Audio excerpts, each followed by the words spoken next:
Hello বন্ধুরা, জ্ঞানজ্যোতি coaching সেন্টারের পক্ষ থেকে তোমাদের সকলকে জানাই স্বাগত। আজকে আমার আলোচনার বিষয় হচ্ছে যে গুপ্ত যুগের ইতিহাসের উপাদান। তো এই যে গুপ্ত যুগের ইতিহাস রয়েছে, এই ইতিহাসের কিন্তু যে একাধিক কিন্তু নির্ভরযোগ্য তথ্য বা উপাদান রয়েছে। তো এই যে উপাদানগুলি রয়েছে, এই উপাদানগুলিকে কিন্তু দুটি ভাগে ভাগ করে আলোচনা করা যায়।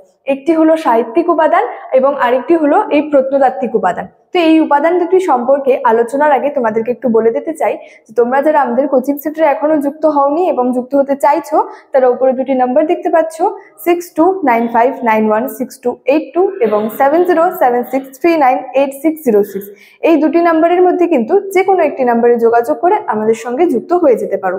দেরি না করে কিন্তু আজকের আলোচনার বিষয় শুরু করছি। দেখো, এই যে গুপ্ত যুগের ইতিহাসের উপাদানকে যে দুটি ভাগে ভাগ করে আলোচনা করা যেতে পারে, একটি হলো সাহিত্যিক উপাদান এবং আরেকটি হলো হচ্ছে যে প্রত্নতাত্ত্বিক উপাদান।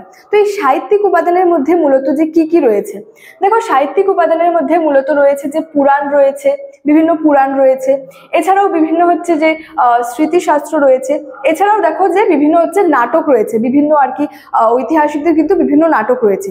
এবং প্রত্নতাত্ত্বিক উপাদানের মধ্যে রয়েছে হচ্ছে যে এলাহাবাদ প্রশস্তি, এছাড়াও রয়েছে ফাহিয়েনের বিবরণ এবং কিন্তু অসংখ্য যে লিপিগুলি সেগুলি কিন্তু রয়েছে। প্রথমে আমি সাহিত্যিক উপাদানের কথা বলি। দেখো পুরাণ, তো এক্ষেত্রে হচ্ছে যে বিভিন্ন পুরাণের কথা বলা যেতে পারে। আমরা জানি যে পুরাণের সংখ্যা হচ্ছে 18টি, কিন্তু এখানে হচ্ছে পুরাণের মধ্যে বিশেষ যেগুলি উল্লেখযোগ্য রয়েছে সেগুলির মধ্যে ছিল হচ্ছে বায়ু পুরাণ, ব্রহ্মাণ্ড পুরাণ এবং হচ্ছে মৎস্য পুরাণ কিন্তু বিশেষভাবে উল্লেখযোগ্য কিন্তু রয়েছে। এবং এই পুরাণগুলি থেকে কিন্তু আমরা গুপ্ত যুগের ইতিহাসের অনেক তথ্য সম্পর্কে কিন্তু জানতে পারি। নেক্সট রয়েছে দেখো যে স্মৃতিশাস্ত্র। এখানে কিন্তু বিভিন্ন ধরনের কিন্তু স্মৃতিশাস্ত্র রয়েছে, যেমন মনুস্মৃতি, নারদ স্মৃতি, যাজ্ঞবল্ক্য স্মৃতি, কাত্যায়ন স্মৃতি প্রমুখ কিন্তু যে প্রভৃতি স্মৃতিশাস্ত্রগুলি রয়েছে এবং এগুলি থেকেও কিন্তু গুপ্ত যুগের ইতিহাসের অনেক তথ্য সম্পর্কে আমরা জানতে পারি। তারপরে রয়েছে দেখো নাটক, অর্থাৎ এক্ষেত্রে বলা যায় যে বিশাখ দত্ত এবং হচ্ছে যে কালিদাসের কিন্তু বিভিন্ন নাটকের কথা বলা যেতে পারে। যেমন বিশাখ দত্তের নাটকগুলির মধ্যে সবচেয়ে উল্লেখযোগ্য নাটকগুলির কথা যদি বলি, সেটি ছিল হচ্ছে দেবী চন্দ্রগুপ্তম এবং হচ্ছে যে মুদ্রা রাক্ষস। এই দুটি নাটক কিন্তু বিশাখ দত্তের উল্লেখযোগ্য কিন্তু নাটক। এছাড়াও রয়েছে হচ্ছে কালিদাসের কিন্তু অসংখ্য নাটক। তার মধ্যে সবচেয়ে উল্লেখযোগ্য নাটক ছিল হচ্ছে যে অভিজ্ঞান শকুন্তলম। এছাড়াও রয়েছে হচ্ছে মেঘদূত রয়েছে, রঘুবংশ রয়েছে, এছাড়াও ঋতু সংহার রয়েছে, প্রভৃতিগুলি কিন্তু যথেষ্ট উল্লেখযোগ্য রয়েছে। তো এই উপাদানগুলি থেকে কিন্তু আমরা যে সাহিত্যিক উপাদানের মধ্যে আর কি এগুলি উল্লেখযোগ্য। এছাড়া যদি বলি যে প্রত্নতাত্ত্বিক উপাদানের কথা, তো এক্ষেত্রে বলা যায় যে প্রত্নতাত্ত্বিক উপাদানও কিন্তু বেশ কিছু প্রত্নতাত্ত্বিক উপাদান রয়েছে। তার মধ্যে সবচেয়ে যেটি বেশি উল্লেখযোগ্য সেটি ছিল হচ্ছে এই এলাহাবাদ প্রশস্তি। এবং এটি কিন্তু প্রাচীন ভারতের ইতিহাস রচনার একটি উল্লেখযোগ্য প্রশস্তির কথা যদি বলি, সেটি ছিল কিন্তু এই এলাহাবাদ প্রশস্তি। তো এই এলাহাবাদ প্রশস্তির রচয়িতার কথা যদি বলি, তো এলাহাবাদ প্রশস্তির রচয়িতা ছিলেন সমুদ্রগুপ্তের সভাকবি হরিসেন। এবং এই এলাহাবাদ প্রশস্তি থেকে মূলত যে সমুদ্রগুপ্ত এবং কিন্তু গুপ্ত বংশের কিন্তু যে বিস্তারিতভাবে গুপ্ত বংশের যে ইতিহাস সেটা কিন্তু বিস্তারিতভাবে জানা যায়।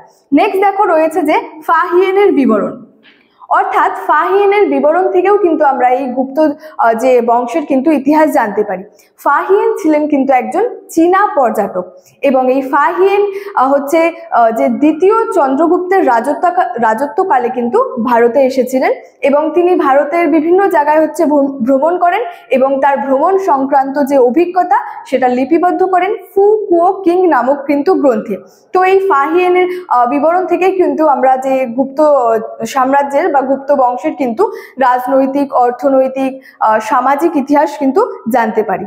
নেক্সট দেখো রয়েছে হচ্ছে যে লিপি সমূহ বা লিপিগুলির মধ্যে যেগুলি সবচেয়ে বেশি গুরুত্বপূর্ণ সেগুলির মধ্যে ছিল হচ্ছে মথুরা লিপি, ভিটারি লিপি, এছাড়াও সাঁচির শিলালিপি, এছাড়াও উদয়গিরি গুহালিপি প্রভৃতি যে লিপিগুলি রয়েছে এগুলি কিন্তু গুপ্ত যুগের যে ইতিহাস জানতে কিন্তু আমাদেরকে আর কি গভীরভাবে সাহায্য করে থাকে। এগুলি ছাড়াও বলা যায় যে বিভিন্ন স্বর্ণ মুদ্রা রয়েছে, এছাড়াও তাম্রশাসন থেকে কিন্তু আমরা এই গুপ্ত যুগের ইতিহাস বিস্তারিতভাবে কিন্তু জানতে পারি। তো এই ছিল আজকে আলোচনার বিষয়। ভিডিওটি ভালো লাগলে অবশ্যই লাইক, কমেন্ট এবং বন্ধুদের সঙ্গে শেয়ার করে দেবে। দেখা হচ্ছে তোমাদের সঙ্গে নেক্সট ক্লাসে। ততক্ষণের জন্য ভালো থেকো, সুস্থ থেকো। Thank you so much. Thanks for watching.